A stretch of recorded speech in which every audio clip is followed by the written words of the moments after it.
గుంటూరు జిల్లాలో జనసేన ప్రచారంలో దూసుకుపోతుంది. గుంటూరు పశ్చిమ నియోజకవర్గ అభ్యర్థి తోట చంద్రశేఖర్ భారీ ర్యాలీ చేపట్టగా ప్రజలు ఆయనకు బ్రహ్మరథం పట్టారు. మహిళలు, అభిమానులు హారతి ఇచ్చి మరీ స్వాగతం పలికారు. ఈ ర్యాలీకి వేలాదిగా జన సైనికులు, పవన్ కళ్యాణ్ అభిమానులు హాజరయ్యారు. గుంటూరు స్థానిక హౌసింగ్ బోర్డ్ కాలనీ, ఏటుకూరు సెంటర్లలో ప్రతి వార్డు, ప్రతి కాలనీలో తిరుగుతూ ప్రజలను జనసేనకి ఓటు వేయాల్సిందిగా కోరారు.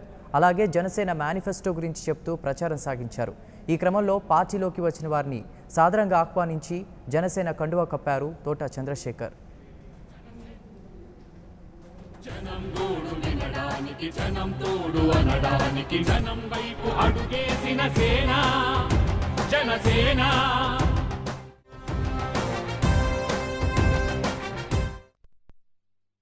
కానీ గత 5 సంవత్సరాల్లో తెలుగుదేశం పార్టీ వాళ్ళు ఇచ్చిన హామీలు అమలు చేయటంలో పూర్తిగా వైఫల్యం చెందారు. చంద్రబాబు గారు 600 హామీలు ఇచ్చారు ప్రజలకి, మేనిఫెస్టోలో పెట్టారు 2014 ఎలక్షన్లో. ఇప్పటిదాకా ఎన్ని హామీలను అమలు చేశారు అని చూస్తే 10 హామీలు కూడా అమలు చేసిన దాఖలాలు లేవు. పూర్తిగా వైఫల్యం చెందారు. ఇంటింటికి ఒక ఉద్యోగం ఇస్తా అన్నారు. ఇంటింటికి ఒక ఉద్యోగం కాదు, ఊరికో వచ్చక ఉద్యోగం కూడా ఇచ్చిన దాఖలాలు లేవు. అన్నారా లేదా? ప్రతి ఇంటికి ఉద్యోగం ఇస్తామని, బాబు వస్తే జాబ్ వస్తుందని చెప్పారా లేదా? ఎవరికైనా జాబ్ వచ్చిందా? జాబ్ ఎవరికి వచ్చిందా అంటే వాళ్ళ అబ్బాయి లోకేష్ గారికి జాబ్ వచ్చింది. మీ పిల్లలకి మాత్రం జాబ్ రాలేదు. అలానే డ్వాక్రా మహిళలందరికీ చెప్పాడు, మీరు రుణాలు ఏవైతే తీసుకున్నారో ప్రతి మహిళ డ్వాక్రా గ్రూపుల్లో ఉన్నటువంటి వాళ్ళు లక్ష రూపాయల రుణం తీసుకున్నారు. లోన్ వచ్చింది. ప్రతి గ్రూపుకి 5 లక్షల రూపాయల లోను. మేము అధికారంలోకి రాగానే డ్వాక్రా మహిళల రుణాలన్నీ మాఫీ చేస్తామని చెప్పారు. చేశారా? చేయలేదు. ఎంత ఇచ్చారా అంటే గత 5 సంవత్సరాల్లో డ్వాక్రా మహిళలకి వాళ్ళు ఇచ్చింది 10,000 రూపాయలు ఒక్కొక్క మహిళకి. కానీ గత 5 సంవత్సరాల్లో 1,00,000 రూపాయల లోన్ మీద 75,000 రూపాయల వడ్డీ అయింది, ఇంట్రెస్ట్. అంటే ప్రతి గ్రూపుకి, ప్రతి మహిళకి 1,00,000 రూపాయలు లోన్ తీసుకున్న ప్రతి మహిళ 1,75,000 రూపాయలు పే చేయాల్సి వచ్చింది. ప్రభుత్వం నుంచి వచ్చింది ఎంత అంటే 10 అంటే 10,000.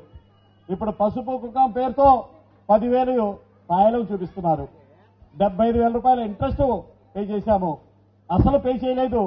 1,75,000కి ప్రభుత్వం పే చేసింది ఎంత అంటే 10,000 అంటే 10,000.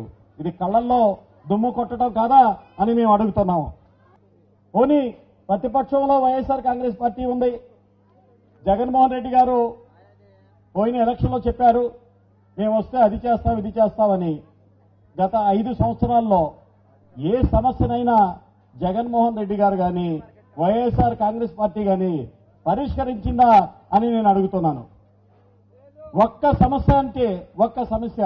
ఇది మేము చట్టసభల్లో గళం ఎత్తి మేము ప్రభుత్వాన్ని అడిగాము, ప్రభుత్వం మీద ఒత్తిడి తీసుకొచ్చాం, ఈ సమస్యని, ప్రజల సమస్యని పరిష్కరించామని ఒక్కటంటే ఒక్కటి చెప్పగలుగుతారా అని నేను అడుగుతున్నాను.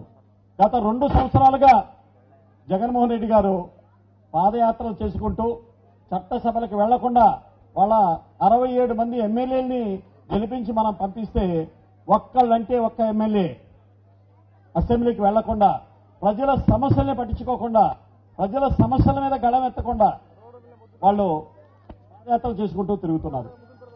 ఇది వైఎస్ఆర్ కాంగ్రెస్ పార్టీ చేసింది. పవన్ కళ్యాణ్ గారు గత 5 సంవత్సరాలుగా ఆయనకి ఒక్క వార్డు మెంబర్ లేడు, ఒక్క ఎమ్మెల్యే లేడు, ఒక్క ఎమ్మెల్సీ లేడు. కానీ 5 సంవత్సరాలుగా అనేక సమస్యల మీద ఆయన పోరాటం చేశారు. ఉద్దానం కిడ్నీ బాధితుల సమస్య, రాజధాని భూములు ప్రభుత్వం ల్యాండ్ పూలింగ్ పేరుతో లాక్కుంటుంటే దాని మీద